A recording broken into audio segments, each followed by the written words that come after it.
ನಮಸ್ಕಾರ, ನೀವು ನೋಡ್ತಾ ಇದ್ದೀರಾ ನ್ಯೂಸ್ ಫಸ್ಟ್ ಲೈವ್. ನಾನು ಸಬಾ ಹಕೀಂ. ಪ್ರಮುಖ ಸುದ್ದಿಗಳನ್ನು ನೋಡೋಣ. ಮೊದಲಿಗೆ ಹೆಡ್ಲೈನ್ಸ್. ಉಡುಪಿಯಲ್ಲಿ ಮುಂದುವರಿದ ವರುಣಾರ್ಭಟ, ಅಪಾಯದ ಮಟ್ಟ ಮೀರಿ ಹರಿಯುತ್ತಿರೋ ನದಿಗಳು. ನದಿ ಪಾತ್ರದ ನಿವಾಸಿಗಳಿಗೆ ಕಟ್ಟೆಚ್ಚರ ವಹಿಸಲು ಜಿಲ್ಲಾಡಳಿತದ ಸೂಚನೆ. 12 ದಿನ ರೆಡ್ ಅಲರ್ಟ್ ಘೋಷಣೆ.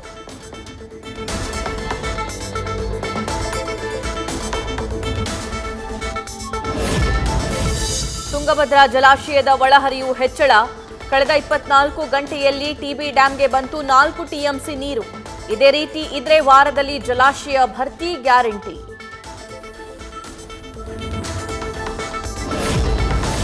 ಪಶ್ಚಿಮ ಘಟ್ಟ ಪ್ರದೇಶದಲ್ಲಿ ಧಾರಾಕಾರ ಮಳೆ. ಕಾಡಂಚಿನ ಹಲವು ಜಲಪಾತಗಳಿಗೆ ಜೀವ ಕಳೆ.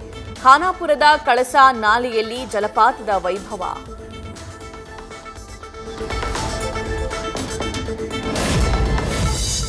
ಕಾವೇರಿ ಜಲಾನಯನ ಪ್ರದೇಶದಲ್ಲಿ ಮುಂದುವರೆದ ಮಳೆ.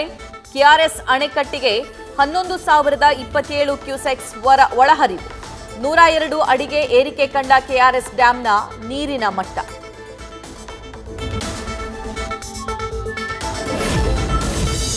ಸಾಕ್ಷ್ಯ ನಾಶಕ್ಕೆಂದು ಬಂದವರೇ ಈಗ ಪ್ರಮುಖ ಸಾಕ್ಷಿ. ರೇಣುಕಾಸ್ವಾಮಿ ಕೊಲೆ ಕೇಸ್ನಲ್ಲಿ ರವಿ, ನಿಖಿಲ್, ಕಾರ್ತಿಕರ 164 ಸ್ಟೇಟ್ಮೆಂಟ್ ದಾಖಲು. ದರ್ಶನ್ ಅಂಡ್ ಗ್ಯಾಂಗ್ ವಿರುದ್ಧ ಪ್ರಕರಣಕ್ಕೆ ಸಿಗುತ್ತಾ ಟ್ವಿಸ್ಟ್?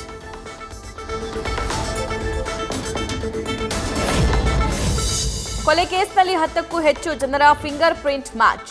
ಕ್ರೈಮ್ ಸೀನ್ನಲ್ಲಿ ಸಿಕ್ಕಿದೆಯಂತೆ ಹಲವರ ಬೆರಳಚ್ಚು. ಆರೋಪಿಗಳ ವಿರುದ್ಧ ಇದು ಕೂಡ ಪ್ರಮುಖ ಸಾಕ್ಷ್ಯ.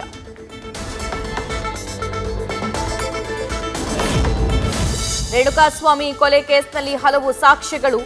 ದ್ವಿಶತಕದ ಗಡಿಯ ಹತ್ತಿರವಿದೆ ಸಾಕ್ಷಿಗಳ ಸಂಖ್ಯೆ. ಎವಿಡೆನ್ಸ್ ಹೆಚ್ಚಾದಂತೆಲ್ಲ ಆರೋಪಿಗಳಿಗೆ ಹೆಚ್ಚಾಗ್ತಾ ಇದೆ ಢವಢವ.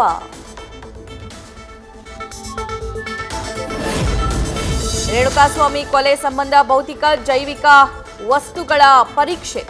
2 ಎಫ್ಎಸ್ಎಲ್ ಕೇಂದ್ರಗಳಲ್ಲಿ ಪರಿಶೀಲನೆ. ಕೆಲ ಮೊಬೈಲ್ ಹಾಗೂ ಲ್ಯಾಪ್ಟಾಪ್ ಹೈದರಾಬಾದ್ಗೂ ರವಾನೆ. ವರದಿಗಾಗಿ ಕಾಯ್ತಿರೋ ಪೊಲೀಸರು.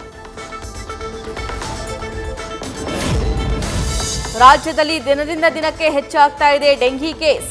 ರಾಜ್ಯದಲ್ಲಿ 7,000ಕ್ಕೂ ಅಧಿಕ ಪ್ರಕರಣಗಳು ದಾಖಲು. ಕಳೆದ 24 ಗಂಟೆಯಲ್ಲಿ ರಾಜ್ಯದಲ್ಲಿ 175 ಹೊಸ ಕೇಸ್ ದೃಢ. ಬಿಬಿಎಂಪಿ ವ್ಯಾಪ್ತಿಯಲ್ಲಿ ಹೊಸದಾಗಿ 115 ಜನರಿಗೆ ಡೆಂಗಿ. ಸಿಲಿಕಾನ್ ಸಿಟಿಯೇ ಡೆಂಗಿಗೆ ಹಾಟ್ಸ್ಪಾಟ್. ಭಯಭೀತರಾದ ಬೆಂಗಳೂರಿನ ಜನ.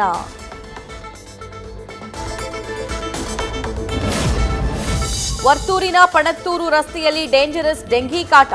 ಹೆಚ್ಚು ಹರಡ್ತಾ ಇದ್ದರೂ ಅಧಿಕಾರಿಗಳ ಬೇಜವಾಬ್ದಾರಿತನ. ನಿವಾಸಿಗಳಿಂದಲೇ ಡೆಂಗಿ ಹರಡದಂತೆ ಫಾಗಿಂಗ್. ಜಯನಗರದ ಸಂಜಯ್ ಗಾಂಧಿ ಜನರಲ್ ಆಸ್ಪತ್ರೆಗೆ ಆರ್ ಅಶೋಕ್ ಭೇಟಿ. ಡೆಂಗಿ ಸೋಂಕಿತರನ್ನ ಭೇಟಿಯಾಗಿ ಆರೋಗ್ಯ ವಿಚಾರಣೆ. ಧೃತಿಗೆಡಬೇಡಿ, ಬೇಗ ಗುಣಮುಖರಾಗ್ತೀರಾ ಎಂದು ಧೈರ್ಯದ ಮಾತು.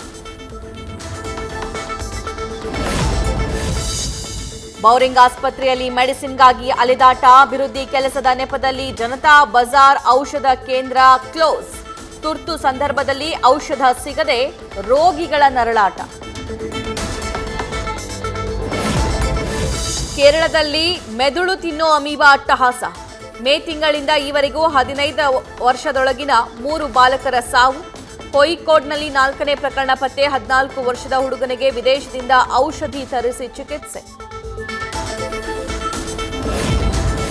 ಗೂಢ ಹಗರಣ ಬಯಲಾಗಿರೋದ್ರ ಹಿಂದಿದೆಯಾ ಕಾಣದ ಕೈಗಳ ಪ್ರಭಾವ? ಕುಮಾರಸ್ವಾಮಿ ಆರೋಪದ ಬೆನ್ನಲ್ಲೇ ಹೈ ಅಲರ್ಟ್. ಮೂಡಾ ವಿಚಾರವಾಗಿ ಮಾಹಿತಿ ಕಲೆ ಹಾಕಲು ಮುಂದಾದ ಸಿಎಂ ಆಪ್ತ ಸಚಿವರು.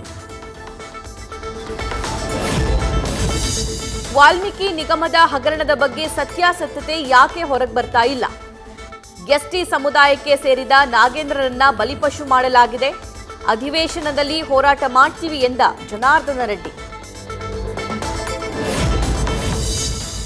ವೃಷಭಾವತಿ ನದಿ ರಾಜಕಾಲುವೆಯಲ್ಲಿ ಬಿದ್ದ ಯುವಕನ ಮೃತದೇಹ ಕೊನೆಗೂ ಪತ್ತೆ. ಜ್ಞಾನಭಾರತಿ ಗೇಟ್ ಬಳಿ ಸಿಕ್ಕ ಬಾಡಿಯನ್ನ ಮೇಲಕ್ಕೆತ್ತಿದ ಅಗ್ನಿಶಾಮಕ ಸಿಬ್ಬಂದಿ. ಮರಣೋತ್ತರ ಪರೀಕ್ಷೆಗೆ ವಿಕ್ಟೋರಿಯಾ ಆಸ್ಪತ್ರೆಗೆ ರವಾನೆ. ಆಗುಂಬೆಯಲ್ಲಿ ನಾಪತ್ತೆಯಾಗಿದ್ದ ಯುವತಿ ಪೂಜಾ ಶವವಾಗಿ ಪತ್ತೆ. ತೀರ್ಥಹಳ್ಳಿಯ ನಾಲೂರು ಸಮೀಪದ ಅರಣ್ಯ ಪ್ರದೇಶದಲ್ಲಿ ಸಿಕ್ತು ಮೃತದೇಹ. ಕೊಲೆ ಮಾಡಿ ಎಸೆದಿರುವ ಆರೋಪಿ ಮಣಿಕಂಠ ವಿಚಾರಣೆ. ಮೈಸೂರಿನ ನಂಜನಗೂಡಿನಲ್ಲಿ ತರಕಾರಿ ತುಂಬಿದ ಲಾರಿ ಪಲ್ಟಿ, ರಸ್ತೆ ತಿರುವು ಪಡೆದುಕೊಳ್ತಾ ಇದ್ದ ವೇಳೆ ನಿಯಂತ್ರಣ ತಪ್ಪಿ ಅವಘಡ. ತರಕಾರಿ ತೆಗೆದುಕೊಳ್ಳಲು ಮುಗಿಬಿದ್ದ ಸ್ಥಳೀಯರು.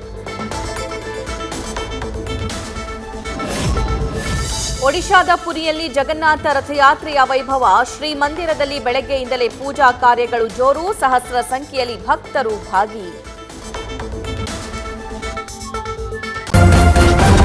ನ್ಯೂಸ್ ಫಸ್ಟ್ ನಿರ್ಭೀತಿಯಿಂದ ನಿಮ್ಮ ಪರವಾಗಿ.